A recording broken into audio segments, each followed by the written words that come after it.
Share করছি দুপুরের খাবার। শুরুতে প্লেটে নিয়ে নিলাম গরম ধোয়া ওঠা ভাত, তার সাথে নিয়েছি বেশি করে কাঁচামরিচ দিয়ে একেবারে ঝুড়ি ঝুড়ি করে কেটে রাখা আলু ভাজি। আর এই আলু ভাজিটা আমার বাসার সবাই রুটি পরোটা দিয়ে অথবা ভাত দিয়ে খেতে অনেক বেশি পছন্দ করে। যখনই আমি আলু ভাজি করি পরিমাণে একটু বাড়িয়ে করি, যেন রুটি পরোটা দিয়ে খাওয়ার পরে একটু বেঁচে থাকে, দুপুরবেলা যেন ভাত দিয়েও খাওয়া যায়। আলু ভাজি দিয়ে খাওয়া শেষ করে এবার নিয়ে নিলাম বেগুন ভাজি। আর বেগুন ভাজি তো বরাবরই আমার খুবই প্রিয়, এটা আর বলার কিছু নাই। আমার মনে হয় আমার মতো আপনাদেরও সবার বেগুন ভাজি অনেক প্রিয়। তবে হ্যাঁ, যাদের অ্যালার্জির সমস্যা আছে তাদের কথাটা ভিন্ন। যাই হোক, বেগুন ভাজি দিয়ে খাওয়া শেষ করার পরে এবার নিয়েছি মজার একটা ভর্তা। আর এটা ছিল চাপা শুটকির পুলি।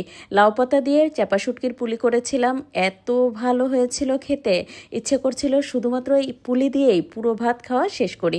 কিন্তু আরও তো অনেক তরকারি আছে, সেটা দিয়ে তো খেতে হবে, তাই এক পদ দিয়ে খেলে তো চলবে না। আর আমি বরাবরই শাক সবজি একটু বেশি খাওয়ার চেষ্টা করি ভাতের তুলনায়। যাই হোক, এখন নিয়ে নিলাম লাউ পাতার ডগা দিয়ে শিং মাছের পাতলা ঝোল। এই প্রচণ্ড গরমে শিং মাছের পাতলা ঝোল খেলে কিন্তু শরীরের জন্য অনেক ভালো। আর এই রান্নাটা তো খুবই কম তেল মশলাই করা হয়, খেতেও দারুণ হয়। এবার প্লেটে আরও একটুখানি ভাত নিয়ে নিলাম, সাথে নিয়ে নিলাম বিফ চাপ। এটা গতকাল একটু বেশি করে করা হয়েছিল, তার থেকে একটুখানি বেঁচে গিয়েছিল, তাই তো সেই বেঁচে যাওয়া মাংসটা দিয়ে আমি আজকে সাদা ভাত দিয়ে খাচ্ছি। এটা রুটি পরোটা দিয়ে খেতে যেমন ভালো লাগে, সাদা ভাত দিয়ে খেতেও অনেক ভালো লাগছিল। রান্না করেছিলাম লাল শাকের টক, আর এটা আমার শাশুড়ি আম্মার থেকে শিখেছিলাম। এত মজা হয় গরমের সময়, হয় জলপাই না হলে একটুখানি আম দিয়ে এই লাল শাকের টক করা হয়, খেতে খুবই ভালো হয়। আজকের দুপুরে আপনি কি খেলেন কমেন্ট করে জানাবেন।